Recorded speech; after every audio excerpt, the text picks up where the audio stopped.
L'ONU est satisfaite de la bonne conduite de la feuille de route de la transition au Tchad. Déclaration de François Loncélé Fall, représentant spécial onusien pour l'Afrique centrale. Un sans faute pour le moment selon lui, qui s'illustre par le bon déroulé des choses et le respect du calendrier.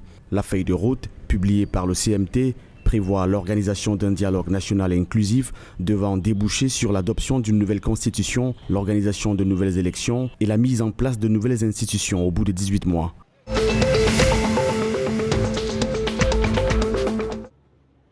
La facture des importations du Gabon a baissé au cours de l'exercice 2021 selon les données publiées par le ministère de l'économie dans sa note conjoncture économique. Selon ce département ministériel, les importations du pays ont enregistré un recul de 6,7% pour se situer à 1234,7 milliards de francs CFA en 2021. Ce repli se justifie par la réduction des commandes des biens d'équipement et des biens d'énergie. Les importations des biens d'équipement ont régressé de 26,2% pour se chiffrer à 356,2 milliards de francs CFA suite au repli des investissements, essentiellement dans les secteurs miniers et forestiers.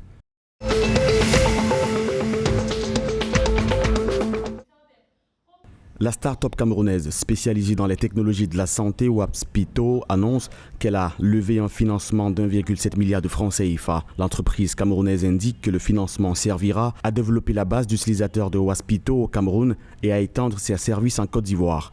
Waspito élargira également son offre de services afin de connecter en ligne l'écosystème de la santé en Afrique pour soulager la pénurie de médecins et d'autres défis du système de santé sur le continent africain.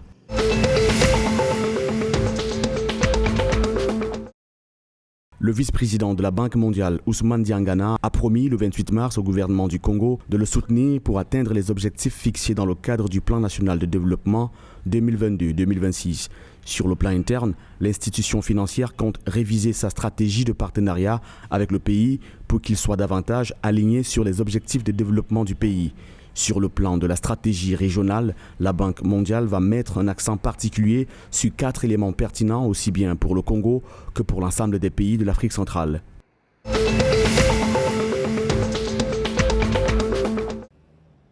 En 2 mois de l'exercice budgétaire en cours, le gouvernement de la République démocratique du Congo n'a affecté qu'1,1 milliard de francs congolais, soit 500 000 $ en faveur du secteur du tourisme du pays. C'est ce que rapporte le rapport mensuel sur les états de suivi budgétaire de février 2022 de la Direction générale des politiques et programmation budgétaire. D'après ce document des experts du ministère du Budget, les prévisions linéaires pour les allocations budgétaires du secteur du tourisme ont été fixées à hauteur de 4,9 milliards de francs congolais, soit plus de 2 millions de $ américains.